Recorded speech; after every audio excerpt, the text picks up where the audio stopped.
வாங்கோ வாங்கோ இன்னைக்கு நம்ம ஆற்றுல நம்ம ஃப்ராங்கி தான் செஞ்சுருக்கோம். சப்பாத்தியை வச்சு ஃப்ராங்கி செஞ்சுருக்கோம். எப்படி செய்கிறதுன்னு பார்க்கலாமா? என் மூளைடப்பா முக்கியமான விஷயத்த மறந்துட்டு பன்னீரை வச்சு ஃப்ராங்கி பண்ணியிருக்கோம்.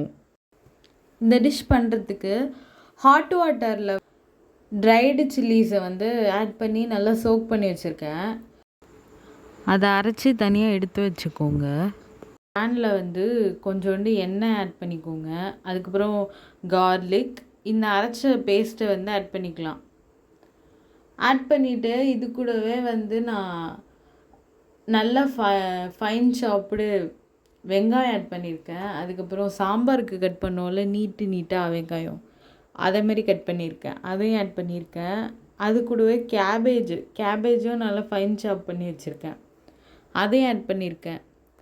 இது மூணுமே நல்லா மிக்ஸ் பண்ணிவிட்டு இதுக்கப்புறம் மசாலாஸ் ஆட் பண்ணிடலாம். இது கூடவே நான் 1/4 spoon garam masala, 1/4 spoon chicken 65 masala add பண்ணியிருக்கேன். தேவையான அளவு உப்பு போட்டுக்கோங்க.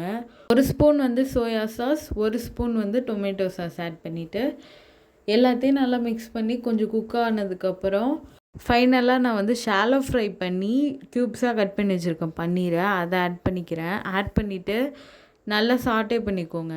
சாட்டே பண்ணிவிட்டு இது நல்லா ட்ரை ஆனதுக்கப்புறம் நம்ம சப்பாத்தி செஞ்சு வச்சுருக்கோம். சப்பாத்தியை விட இது கொஞ்சம் திக்காக செஞ்சு வச்சுக்கோங்க. இதுக்கு ஃப்ரெஷ் க்ரீம் தான் யூஸ் பண்ணுவாங்க, இல்லை ஹம்மஸ் யூஸ் பண்ணுவாங்க, இல்லாட்டி மயோனீஸ் யூஸ் பண்ணுவாங்க. இதுக்கு ஃப்ரெஷ் க்ரீம் நான் இன்ஸ்டண்ட்டாக ரெடி பண்ணிவிட்டேன். அதுக்கு 2 இல்லை 3 க்யூப்ஸ் பன்னீர் ஆட் பண்ணிவிட்டு 1 பிஞ்சு சால்ட்டு, 1 பிஞ்சு சுகரு, 2-3 ஸ்பூன் பால் ஆட் பண்ணிவிட்டு நல்லா ஃபைன் பேஸ்ட்டாக அரைச்சி எடுத்துக்கோங்க. இந்த ஸ்ப்ரெட்டை யூஸ் பண்ணிக்கலாம் உடனே யூஸ் பண்ணுறதுக்கு.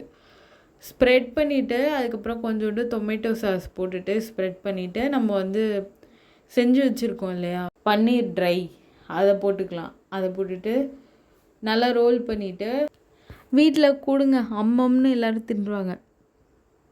ப்ளீஸ் நான் எதுவுமாரி டிஷ்லாம் செய்யலான்ட்டு கமெண்ட் செக்ஷனில் ஐடியா கொடுங்க. நான் மறக்காமல் என்னால் முடிஞ்ச அளவுக்கு நான் செய்ய ட்ரை பண்ணுறேன். அப்புறம் மறக்காமல் வெஜிடேரியன் டிஷ்ஷாக சொல்லுங்கப்பா, என்னென்ன வெஜ்ஜு. என்னோடய வீடியோவை வாட்ச் பண்ணுறதுக்கு ரொம்பவே தேங்க்ஸ். பை.